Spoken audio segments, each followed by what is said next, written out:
আসসালামু আলাইকুম। হইচই ম্যাথ ক্লাবের পক্ষ থেকে সবাইকে স্বাগত।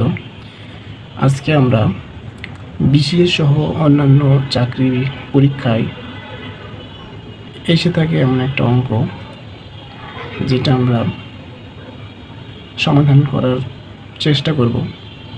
সমাধানটি করার জন্য সহজ একটা টেকনিক আছে। তো সেটা হচ্ছে, আমরা প্রথমে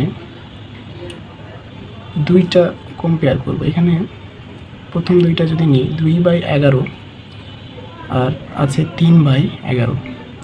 প্রথমে আমরা কি করব, এই 11কে 3 দ্বারা গুণ করব। 3 11 কত? 33। তারপর এই 11কে 2 দ্বারা গুণ করব। 11 2 কত? 22। তো গুণ করার পরে যে সংখ্যা দুটা পাবেন, সেই সংখ্যা দুটার মধ্যে যেটা ছোট তার নিচের ভগ্নাংশটা ছোট, অর্থাৎ এই ভগ্নাংশটা ছোট এর চাইতে। তাহলে আমাদের যেহেতু সবচেয়ে ছোটোটা লাগবে, তাহলে এই দুইটার মধ্যে ছোটোকে 2/11। 3-এর সাথে কম্পেয়ার করে আমরা 2/11কে ছোটো পেয়েছি। এবার 2/13 সাথে কম্পেয়ার করব। 2/13 সাথে যদি আমরা কম্পেয়ার করি, তো একই রকমভাবে আমরা এটার সাথে এটা গুণ করলে কত হয়? 11 2 22। আর এটার সাথে এটা গুণ করলে কত হয়? 13 2 26। তো গুণ করার পরে যে গুণফলটা পাওয়া গেল, একটা 26 একটা 22। তো 22 ছোট বিধায় তার নিচের ভগ্নাংশটা ছোট হয়ে যাবে, অর্থাৎ 2/13 ছোট।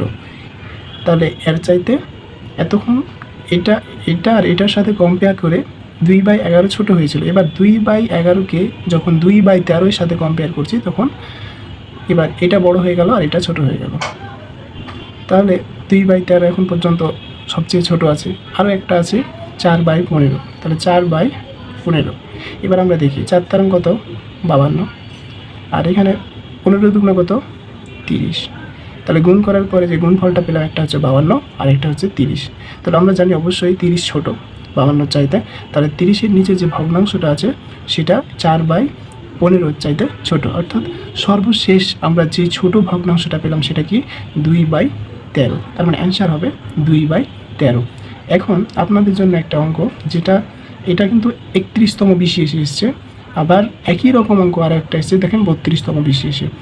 এটা আপনাদের জন্য দিলাম, এটা আপনারা নিজে নিজে করবেন এবং কমেন্ট বক্সে জানাবেন এর অ্যান্সার কী হবে। তো ধন্যবাদ সবাইকে, আশা করি বুঝতে পেরেছেন।